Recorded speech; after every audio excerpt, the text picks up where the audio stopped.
Friends, my self doctor Imran Khan में आपका स्टडीग्राम के यूट्यूब चैनल पर स्वागत करता हूं। फ्रेंड्स, ये ज्योग्राफी से संबंधित हमारा चौथा वीडियो है। ये टॉपिक शुरू करने से पहले मैं थोड़ा सा आपको बता देता हूं कि इससे पहले हमारे 3 वीडियोस और आ चुके हैं। जो फर्स्ट वीडियो था उसमें हमने राजस्थान के नक्शे को समझने का प्रयास किया है।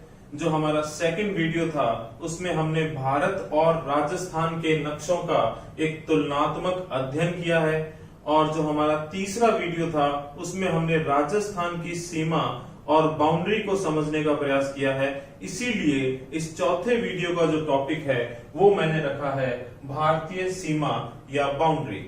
इसमें हम भारत की सीमा को समझने का प्रयास करेंगे। तो चलिए फ्रेंड्स शुरू करते हैं, लेकिन उससे पहले एक छोटा सा आइडिया ले लीजिए। आपके सामने ये भारत का नक्शा बना हुआ है दोस्तों। तो इसमें जितने भी ये नाम नीले मार्कर से लिखे हुए हैं, जो बाउंड्री पे लिखे हुए हैं, ये वो राज्य हैं जो भारत की सीमा का निर्माण करते हैं। तो देखिए, यहां से शुरू करते हैं। गुजरात, राजस्थान, पंजाब, हिमाचल प्रदेश, उत्तराखंड, उत्तर प्रदेश, बिहार, पश्चिम बंगाल, सिक्किम, और यहां तक ये 9 राज्य हो गए। और इसके बाद ये उत्तर पूर्व के 7 राज्य हैं जिन्हें 7 बहनें या 7 सिस्टर्स भी कहते हैं। अरुणाचल प्रदेश, आसाम, मेघालय, त्रिपुरा, नागालैंड, मणिपुर और मिजोरम। तो ये कुल कितने राज्य हुए दोस्तों? 16। ठीक है। और जम्मू कश्मीर और लद्दाख, ये होगी 2 यूटीज, यूनियन टेरिटरीज या केंद्र शासित प्रदेश। तो ये भारत की स्थलीय सीमा है दोस्तों। कितने राज्यों से बनी है? 16 राज्य और 2 केंद्र शासित प्रदेशों से। इसके बाद में हम देखते हैं, यहां से शुरू करते हैं, गुजरात से शुरू करते हैं। गुजरात, महाराष्ट्र, गोवा, कर्नाटक, केरल, तमिलनाडु, आंध्र प्रदेश, ओडिशा और पश्चिम बंगाल। ये कितने राज्य हुए दोस्तों? 1, 2, 3, 4, 5, 6, 7, 8 और 9। ये कुल कितने राज्य हुए दोस्तों? 9 राज्य। ये जो 9 राज्य हैं वो हमारे भारत की तटीय सीमा का निर्माण करते हैं। लेकिन इन राज्यों के अलावा कुछ केंद्र शासित प्रदेश भी यहां पाए जाएंगे। देखिए, दमन और दीव के पास में ही दादर और नागर हवेली है। अब इनको मिलाकर एक ही केंद्र शासित प्रदेश बना दिया गया है। तो दमन, दीव और दादर और नागर हवेली एक, लक्षद्वीप जो हमारा द्वीपीय समूह है और केंद्र शासित प्रदेश है 2। अब देखिए, ये नाम लिखा हुआ है दोस्तों। केरल राज्य जहां पर है उसके तटीय प्रदेश में आपको एक नाम दिखेगा माहे। ऐसे ही 2 नाम आपको दिखेंगे तमिलनाडु के तटीय क्षेत्र में, कराईकल और पुदुचेरी, और एक दिखेगा आंध्र प्रदेश के तटीय क्षेत्र में यानम। ये चारों मिलकर पुदुचेरी केंद्र शासित प्रदेश का निर्माण करते हैं। तो देखिए, 1 लक्षद्वीप, 2 पुदुचेरी, 3 और अंडमान और निकोबार 4। ये भी द्वीपीय समूह है और केंद्र शासित प्रदेश भी है लक्षद्वीप की तरह। तो देखिए फ्रेंड्स, कितने राज्य तटीय सीमा का निर्माण कर रहे थे? 9। और इनके साथ 4 केंद्र शासित प्रदेश।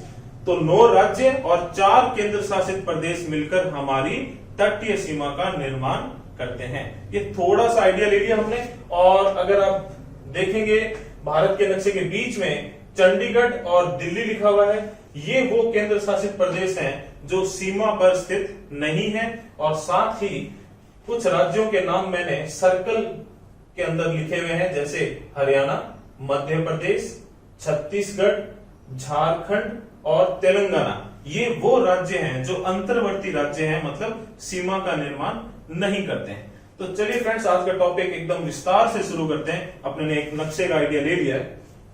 तो भारतीय सीमा को दोस्तों 2 भागों में बांटा जा सकता है।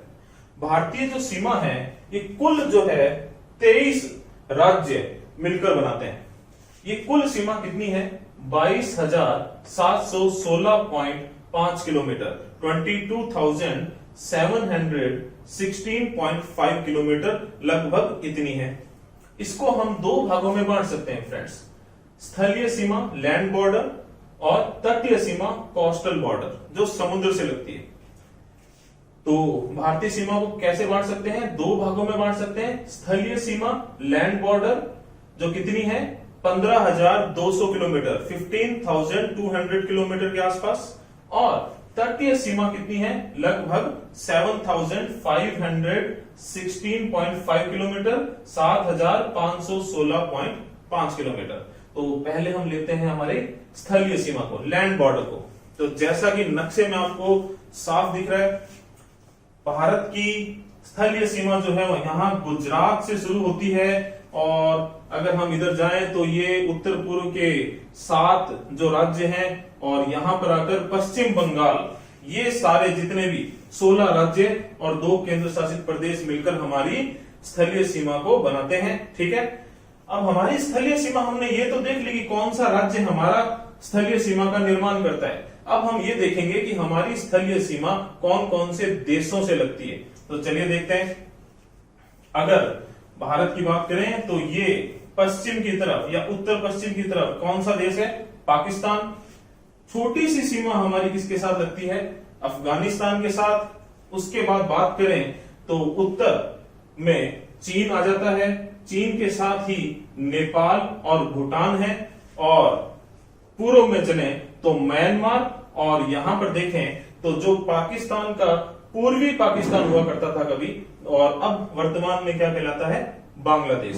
तो ये कुल मिला के 7 देश हैं दोस्तों जो हमारी स्थलीय सीमा के साथ सीमा का साझा करते हैं। अब इनको एक एक करके देखते हैं। सबसे पहले लेते हैं बांग्लादेश। बांग्लादेश से हमारी सबसे ज्यादा स्थलीय सीमा लगती है फ्रेंड्स। देखिए कितनी, 4,096 किलोमीटर 4,096 किलोमीटर के आसपास। अब देखिए, अब हमें यह देखना है नक्शे में कि कौन कौन से राज्य बांग्लादेश के साथ सीमा लगाते हैं। ठीक है, देखिए नक्शे में याद कर लीजिए, ट्रिक से भी याद कर सकते हो, लेकिन अगर आपको नक्शे में मैपिंग में ये याद है तो फिर आप बिल्कुल भी नहीं भूलोगे। ट्रिक्स में आदमी कंफ्यूजन हो जाता है कई बार कि यार ये ट्रिक किसकी थी, वो ट्रिक किसकी थी। नक्शा याद है, हमेशा याद रहेगी चीज। फिर भी अपने देखेंगे कोई छोटी मोटी ट्रिक हुई तो। बांग्लादेश की बात करते हैं। बांग्लादेश कितनी सीमा लगाता है भारत के साथ? 4,096 4,096 किलोमीटर। अब देखते हैं कितने राज्यों के साथ। देखिए पश्चिम बंगाल, सबसे पहले देखिए पश्चिम बंगाल के साथ, इधर चले आगे, यहां पर आसाम, ये मेघालय, त्रिपुरा और मिजोरम, कुल मिला के कितने राज्य हो गए? 5। अगर आपको नक्शा नहीं याद रहे तो एक छोटी सी ट्रिक है,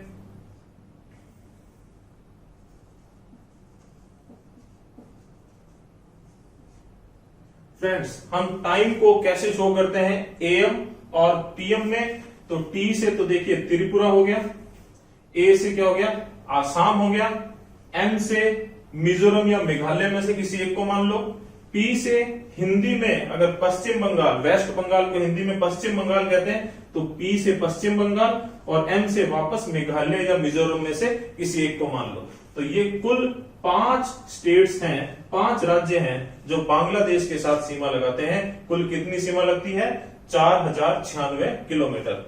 अच्छा एक बात और, त्रिपुरा, नाम में देखिए 3 आ रहा है।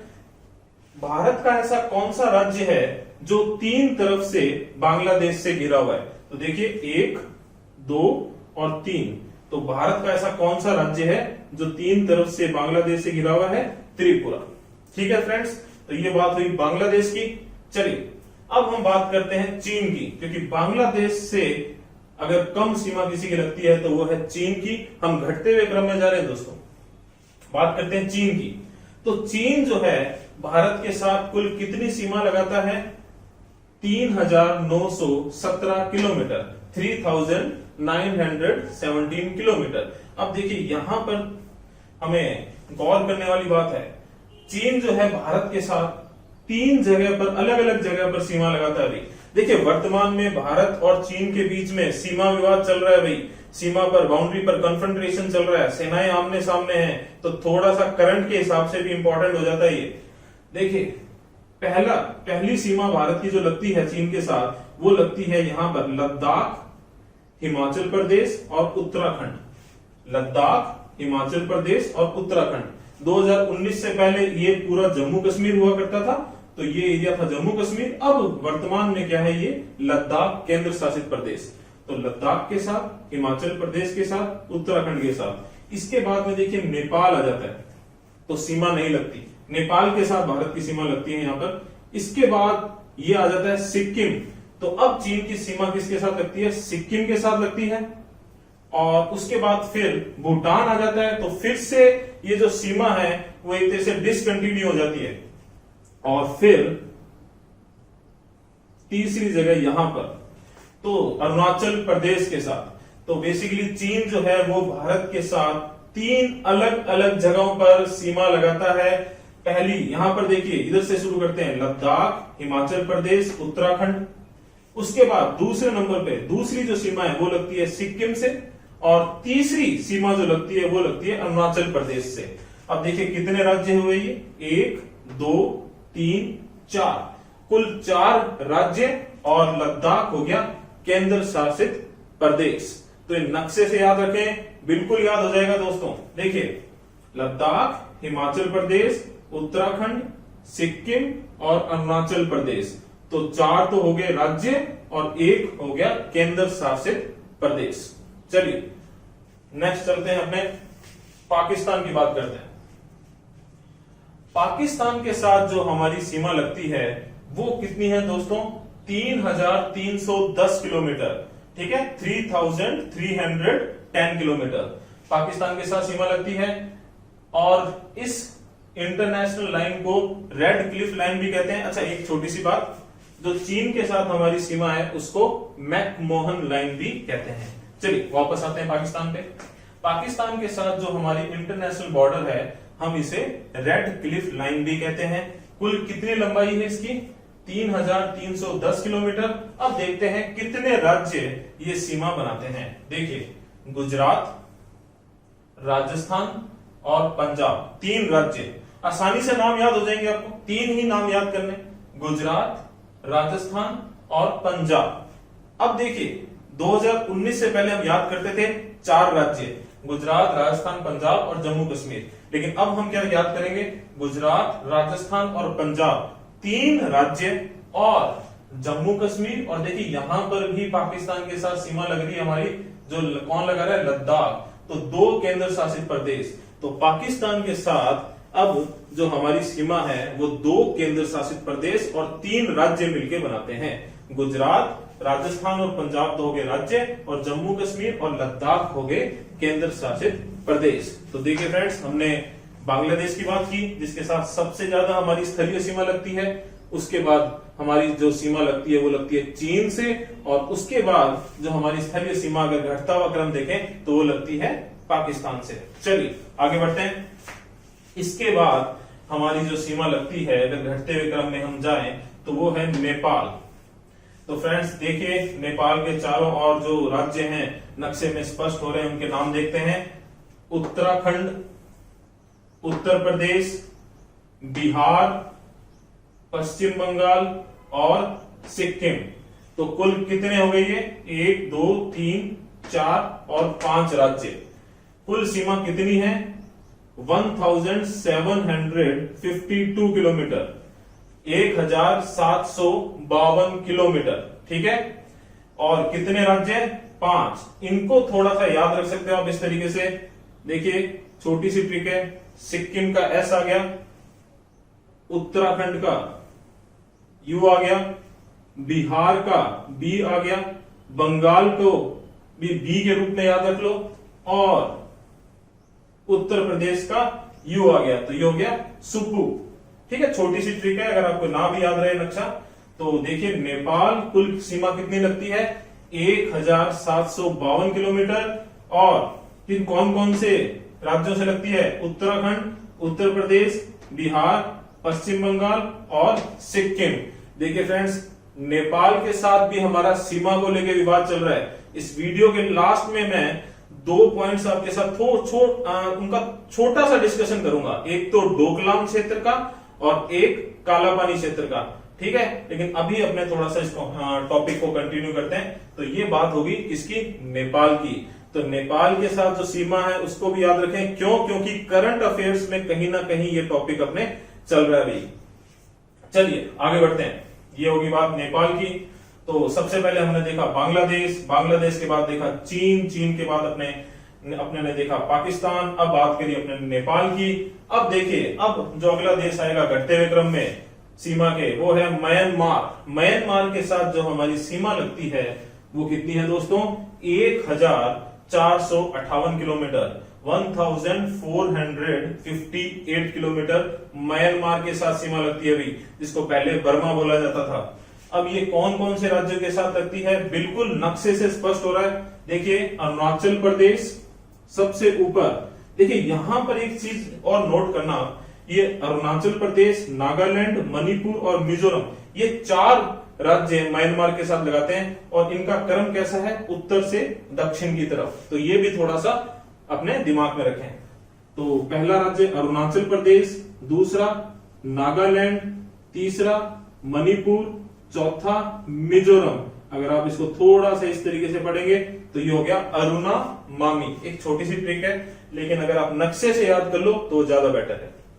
तो अरुणाचल प्रदेश, नागालैंड, मणिपुर और मिजोरम, ये 4 राज्य म्यांमार के साथ सीमा लगाते हैं। अब देखिए म्यांमार हमारे लिए इसलिए भी इंपॉर्टेंट हो जाता है क्योंकि look east policy, act east policy, south Asia एक उभरता हुआ मार्केट, बहुत बड़ी इकोनॉमी है दोस्तों।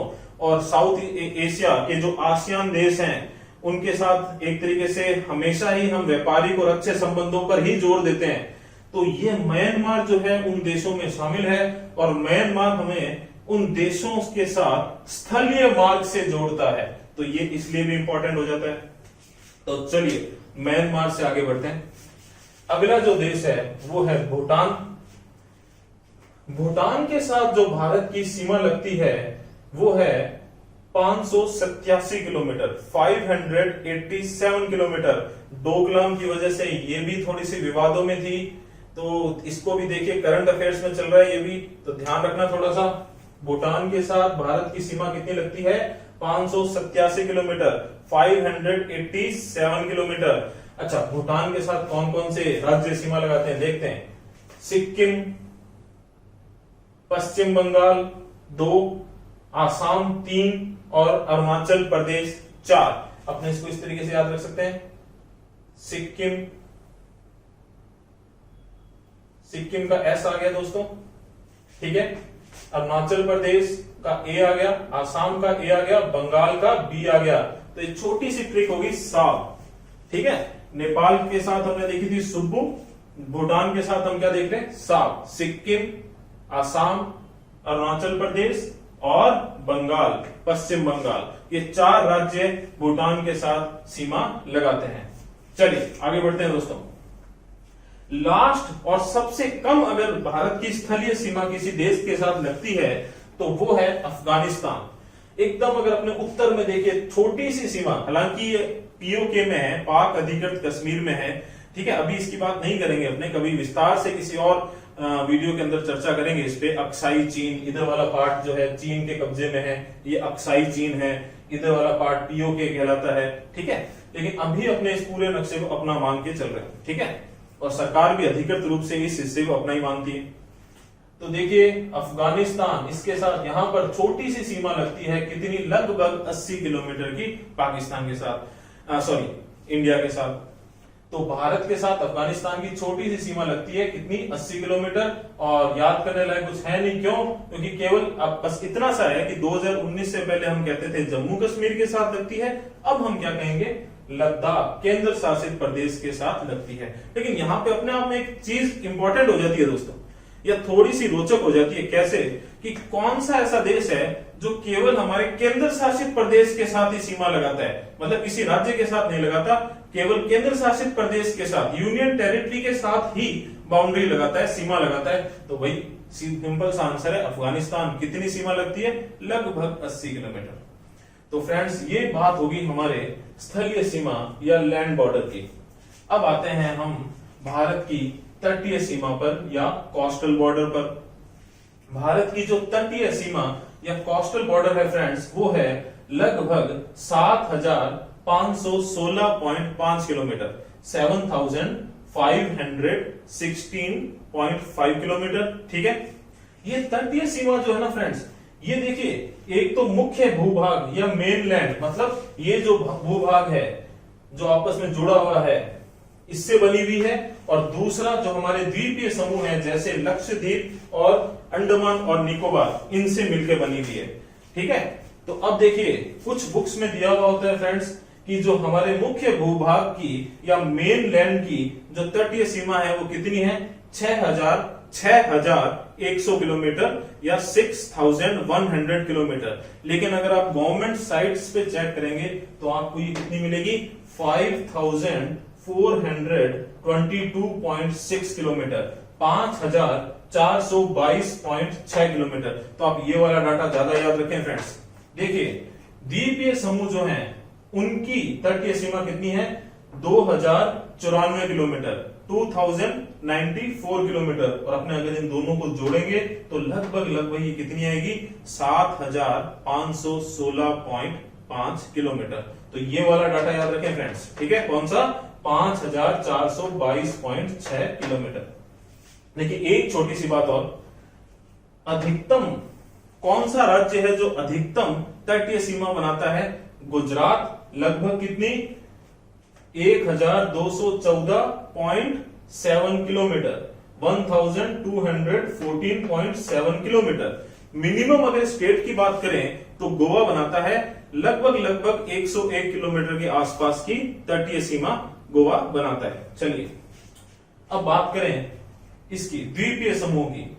द्वीपीय समूह की बात करें तो कुल कितनी बनाते हैं ये सीमा, 2094 किलोमीटर, और अधिकतम कौन बनाता है, अंडमान और निकोबार द्वीपीय समूह में। सिंपल सी बात है, कितनी, 1962 किलोमीटर, 1962 किलोमीटर। गुजरात से भी ज्यादा है दोस्तों ये।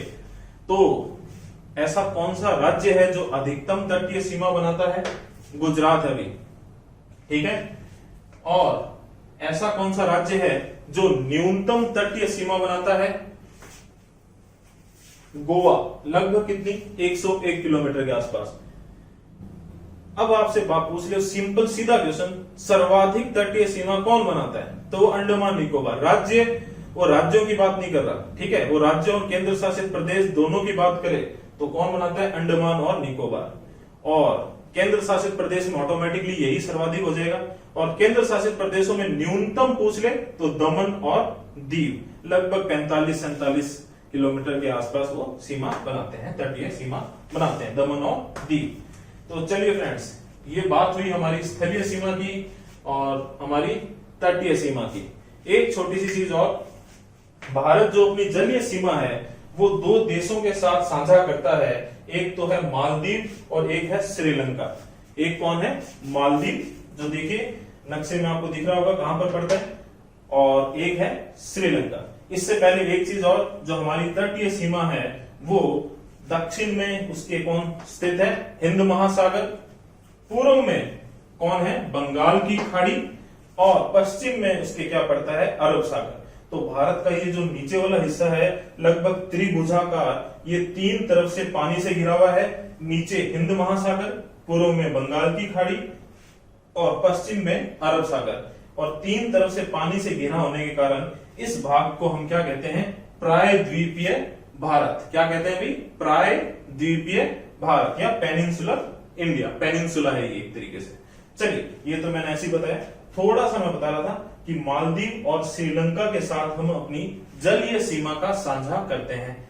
तो थोड़ा सा बस मैं एक दो पॉइंट और बताऊंगा आपको कि मालदीव और भारत के बीच में जो जलीय सीमा है वो कौन बनाता है, या हमें कौन क्या याद रखना है। तो भारत और मालदीव के बीच में जो जलीय सीमा है वो है 8 डिग्री चैनल, 8 डिग्री चैनल। देखिए सिंपल सी बात है, ये है 8 डिग्री उत्तरी अक्षांश। ये 8 डिग्री उत्तरी अक्षांश लगभग लक्षद्वीप और मालदीव के बीच में स्थित है। तो हम बोल सकते हैं मालदीव और भारत के बीच में जलीय सीमा का निर्धारण कौन करता है, 8 डिग्री उत्तरी अक्षांश, या इसे बोलते हैं 8 डिग्री चैनल।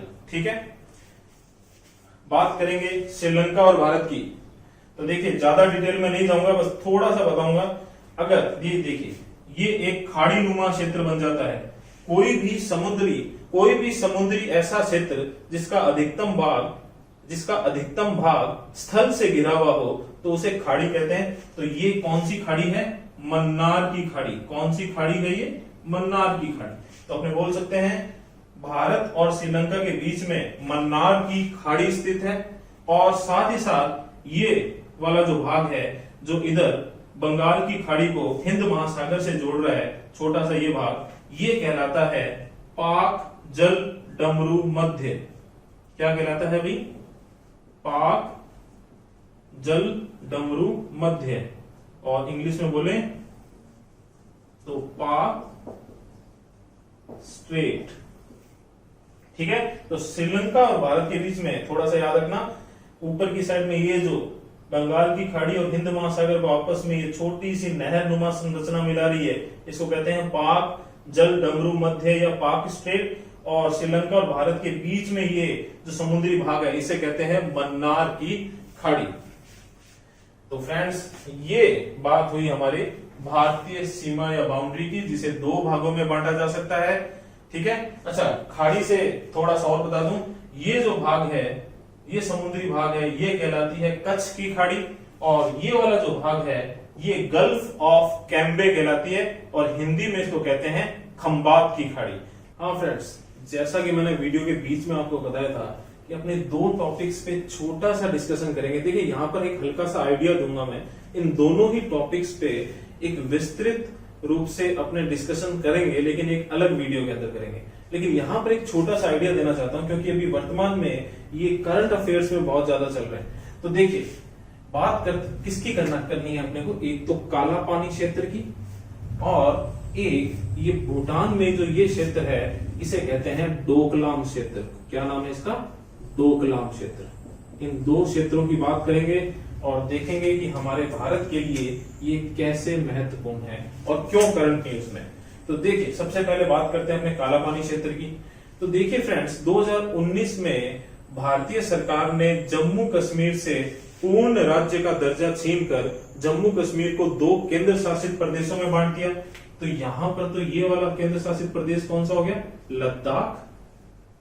लेह और कारगिल डिस्ट्रिक्ट जो हैं, लेह और कारगिल जिले को मिलाकर लद्दाख केंद्र शासित प्रदेश बनाया गया, और बाकी का बचा हुआ ये वाला हिस्सा जो है वो जम्मू कश्मीर केंद्र शासित प्रदेश बना दिया गया। और इसी उपलक्ष्य में भारतीय सरकार ने अपना नया नक्शा जारी किया, अधिकृत नक्शा जारी किया। तो अपनी सरकार ने जो नया नक्शा जारी किया उसमें पर्टिकुलर इस क्षेत्र को भारत के नक्शे में दिखाया गया। इस क्षेत्र को थोड़ा सा बड़ा करके दिखाने की कोशिश की है मैंने, ये त्रिभुजाकार क्षेत्र है। ठीक है, और नेपाल ने इस चीज पर ऑब्जेक्शन किया, क्योंकि नेपाल के अनुसार ये क्षेत्र किसका है? नेपाल का है, और पर्टिकुलर बेसिकली ये क्षेत्र कौन सा है अभी? काला पानी। ठीक है, और भारत में कहां पर है ये? उत्तराखंड में पिथौरागढ़ डिस्ट्रिक्ट या जिले में। ठीक है, तो नेपाल का ऐसा मानना है कि ये जो क्षेत्र है वो किसका है? नेपाल का।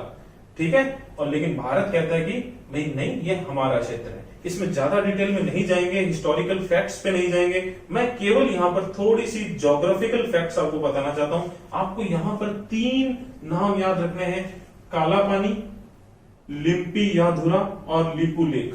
यहां से काली नदी का उद्गम होता है, यहां पर काली नदी का नाम काली नदी पड़ जाता है उस। ठीक है, यहां पर काली नदी को काली नदी बोला जाने लगता है, और लिपू लेक एक दर्रा है, पास है भी। अच्छा, दर्रा या पासेज क्या होते हैं? पर्वतों के बीच के संकरे रास्ते।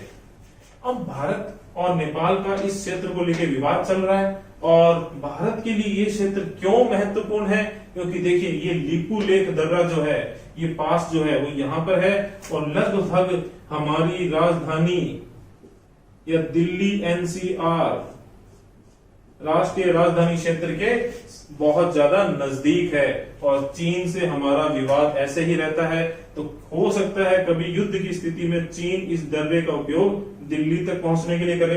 अच्छा, ये स्थिति उत्पन्न होती है या नहीं होती है वो अलग बात है, लेकिन अब आप इतना सा याद रखें कि काला पानी विवाद जो है वो हमारा नेपाल के साथ है।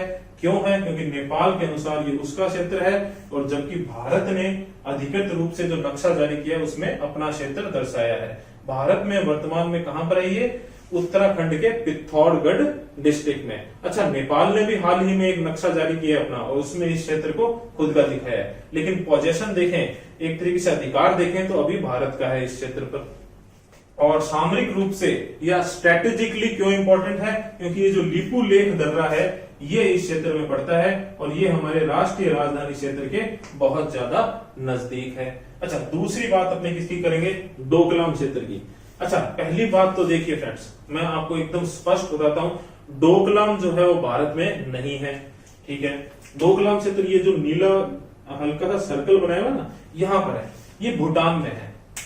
और ये एक्चुअली में विवाद किसके बीच में है? चीन और भूटान के बीच में। किसके बीच में? अभी चीन और भूटान के बीच में, क्योंकि इस क्षेत्र को चीनी सरकार जो है, चीन की सरकार है, इस क्षेत्र को अपना बताती है और चीन की सेनाओं ने यहां पर सड़क निर्माण का कार्य शुरू कर दिया था। भूटान और भारत की मैत्री संधि हुई है, जिसमें अगर कोई भी एक्सटर्नल एग्रेशन होता है, कोई भी किसी भी प्रकार का कोई भूटान पर भारी आक्रमण या कोई ऐसी स्थिति होती है तो भारत भूटान की मदद करेगा। तो भारत की सेनाओं ने जाकर चीन की सेनाओं को यहां पर सड़क निर्माण के कार्य से रोक दिया। अब देखिए, ये क्षेत्र, अब इसके भी ज्यादा डिटेल में नहीं जाएंगे, लेकिन मैं हल्का सा आपको ये समझाना चाहता हूं कि ये क्षेत्र भारत के लिए सामरिक रूप से क्यों इंपॉर्टेंट है। तो देखिए, ये जो त्रिभुजाकार क्षेत्र है, ठीक है, ये जो त्रिभुजाकार क्षेत्र है इसे कहते हैं लुम्बी चुम्बी घाटी। क्या कहते हैं? लुम्बी चुम्बी घाटी। अब चीन इस लुम्बी चुम्बी घाटी में अपनी उपस्थिति को ज्यादा से ज्यादा करना चाहता है और डोकलाम क्षेत्र और इस क्षेत्र में सड़क निर्माण वगैरह जो करके वो इस क्षेत्र में अपनी सेना को ज्यादा से ज्यादा एक तरीके से लाना चाहता है। और भारत के लिए ये क्यों इंपॉर्टेंट है? देखिए, ये है पश्चिम बंगाल